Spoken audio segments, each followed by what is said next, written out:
नमस्कार.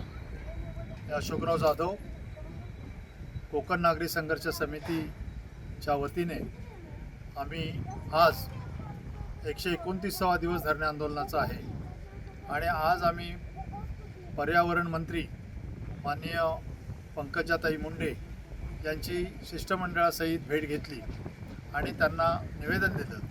लक्ष्मी ऑर्गॅनिक ही कंपनी कोणत्याही परिस्थितीमध्ये बंद झाली पाहिजे.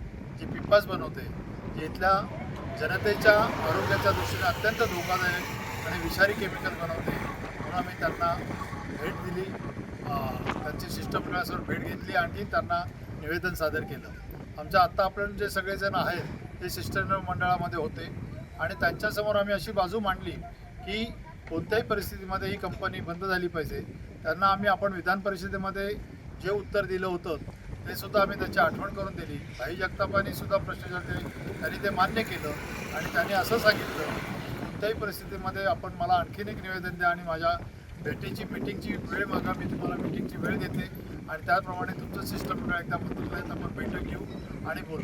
परंतु त्यांनी आणखीन एक गोष्ट सांगितली की जे माझ्या चौकटीत बसतं मंत्रिपदाच्या ते मी निश्चितपणे करेन, मी तुम्हाला मदत करेन. त्याप्रमाणे आम्ही आता सगळ्यांनी असं ठरवलेलं आहे. कोकण नागरी संघर्ष समिती आणि लोटे पंचक्रोशी पर्यावरण समितीच्या वतीने आम्ही पंकजाताई मुंडेंना आणखीन एक पत्र देऊन त्यांची भेटीची वेळ घेऊन त्यांनी मंत्रालय स्तरावर सचिवांसहित सगळ्यांची बैठक घेतो म्हणून कबूल केलेलं आहे आणि त्या बैठकीप्रमाणे जो निर्णय होईल. पण आम्ही त्यांना हेही संयुक्त सांगितलं की कोणत्याही परिस्थितीमध्ये ही कंपनी बंद पडेपर्यंत आम्ही आमचं आंदोलन हे चालू ठेवणार आहोत आणि ते वेगवेगळ्या पद्धतीने चालू ठेवू. परंतु मंत्रालयाच्या बैठकीनंतर पुन्हा त्याच्यावर सर्वांनी बसून आम्ही निर्णय घेऊ आणि कोणत्या पद्धतीने कोणत्या रस्त्याने आंदोलन चालू ठेवायचं हे आम्ही ठरवू.